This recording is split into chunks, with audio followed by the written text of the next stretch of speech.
पढ़ने जा रहे हैं, जिनके चरित्र में लगभग सब गुण हैं और बहुत ही उदात्त चरित्र के स्वामी हैं। प्राचीनता के साथ साथ आधुनिकता का भी संगम उनके व्यवहार में मिलता है। परंपरावादी होते हुए भी उनकी सोच बहुत ही वैज्ञानिक है। आप आगे देखिएगा, दुबले पतले बिल्कुल भारतीय किसान जैसे, राम नामी चंदन, खेती बाड़ी करते, घर में एक बेटा और बहू है। और बाल गोविंद भगत, उनका नाम क्या है? बाल गोविंद भगत। स्वभाव से ही भगत हैं, संत हैं। संत किसे समझते हैं? जो सरल हो। क्या हो? सरल हो। और सरल क्या? जो जटिल नहीं हो, जो जटिल नहीं हो, जो टेढ़ा नहीं हो, जिसका स्वभाव, जिसका चरित्र सबको समझ में आ जाए, वह सरल है। समझ रहे? आगे पढ़िए, कौन पढ़ेगा? दिख रहा है ना? हमें लगता है किताब से अच्छा दिख रहा है।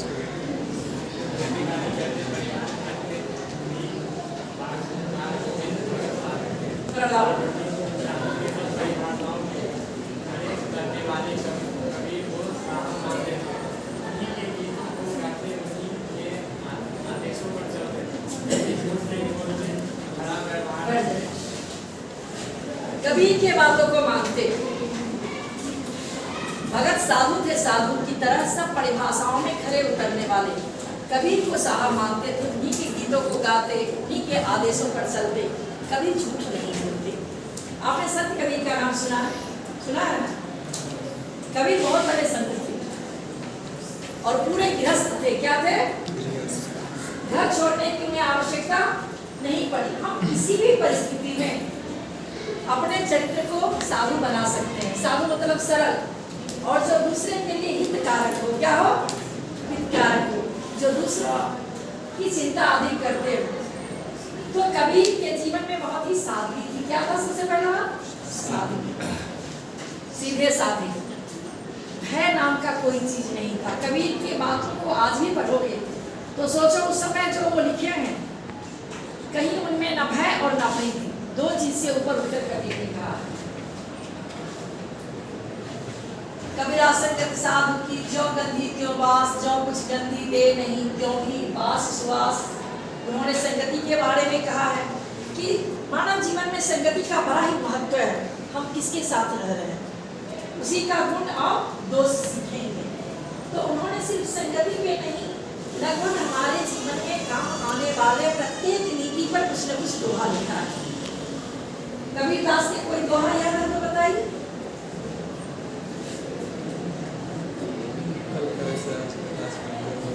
बहुत सारे कबीर के दोहे आप लोग याद कीजिएगा और एक जगह इकट्ठा करके कबीर के दोहे को लाइएगा। कबीर ने कहा है कि सब कुछ हमारे अंदर है, लेकिन हम उसे देख नहीं पाते। ऐसे घटी घटी राम है, दुनिया देखे ना। स्वयं तुलसीदास ने कबीर के बारे में कहा है। कबीर भी राम के उपासक हैं, तुलसी भी राम के उपासक हैं। एक सगुण धारा के उपासक है, एक निर्गुण धारा के उपासक है।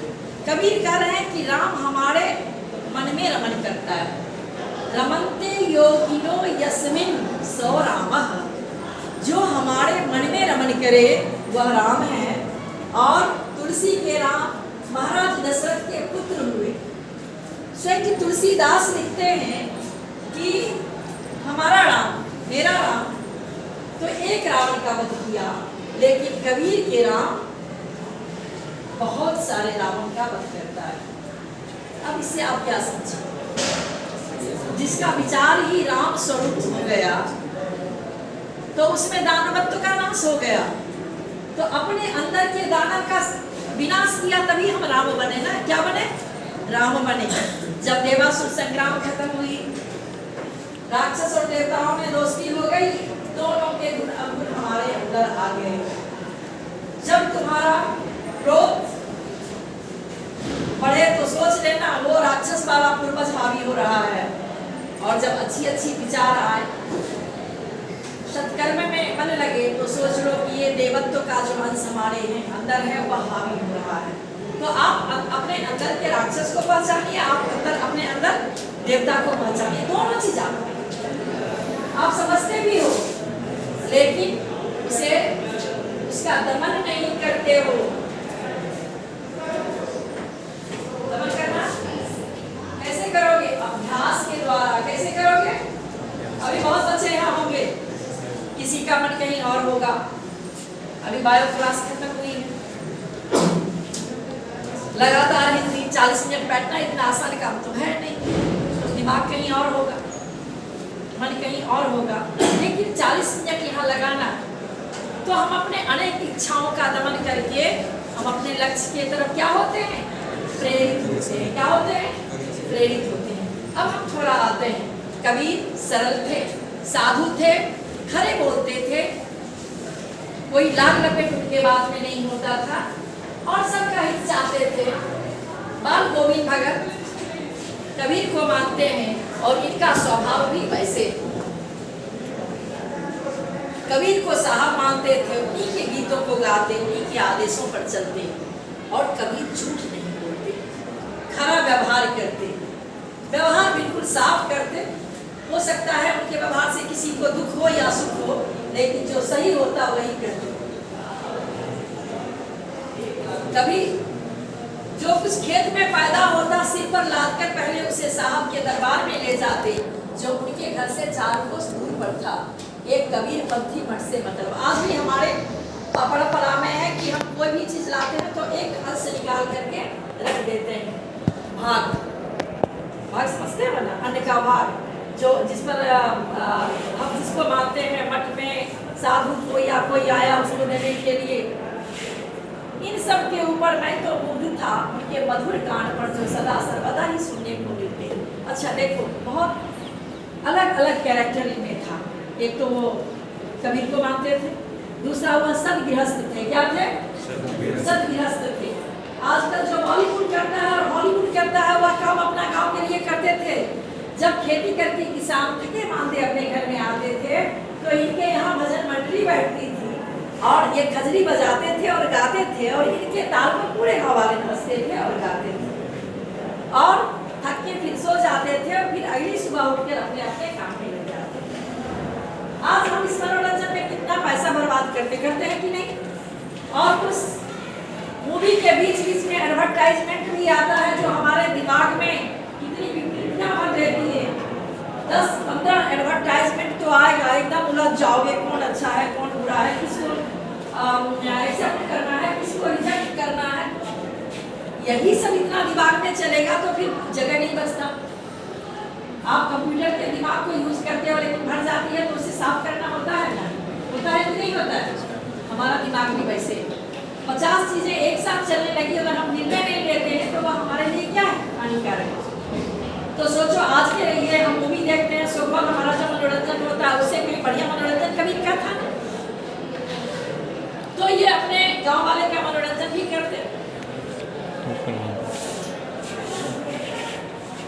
समूचा गांव खेतों में उतर पड़ा। आषाढ़ की रिमझिम है। हमारी परंपरा में आषाढ़ महीने का बड़ा महत्व है।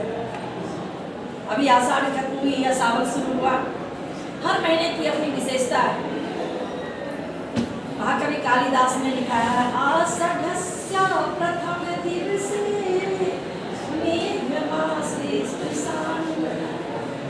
आषाढ़ के पहले दिन मेघ की जो क्रीड़ा आकाश में हुई उसकी चर्चा कवि कालिदास ने की, क्योंकि किसान भी आषाढ़ के मेघ को देखता है। मानसून की हम लोग प्रतीक्षा करते हैं, गर्मी से धरती तपती रहती है, एक मतलब उष्णता के बाद हमें शीतलता कौन देता है? बरसात देती है। तो पहली बरसात जीवन में बहुत महत्व रखता है। अब एक बात बताते हैं, बरसात आते ही सब बच्चे जाएंगे नहाने के लिए, जरूर बरसात में भीगने का मन करेगा। सो पहली बरसात में हमें नहाना नहीं, यह हमारे ग्रंथों में चर्चा। देखो कितनी उनकी सोच पक्की थी, जानते थे कि प्रदूषण होगा और जब प्रदूषण हमारे होता है और जब पहली बारिश होती है तो उस पानी के साथ वह घुल मिल जाता है और वह एसिड का काम करता है।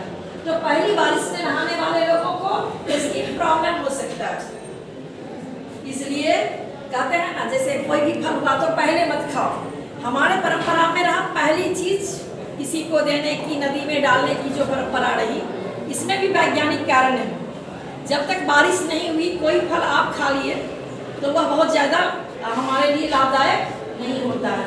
जैसे आम का ही फसल है, जैसे बारिश हुई तो लोग उसे खाना, क्योंकि उसकी जो सारी गर्मी है लोग ऐसा कहते हैं कि वो खत्म हो जाता है। आप उसे विज्ञान की दृष्टि से देख सकते हैं। तो कबीरदास ने जो बताया उसको ये अनुसरण किए और उसको अप्लाई किए। बहुत कुछ सोचते हैं, करने की कोशिश नहीं करते हैं, लेकिन अप्लाई नहीं कर पाते, कर नहीं पाते। क्यों?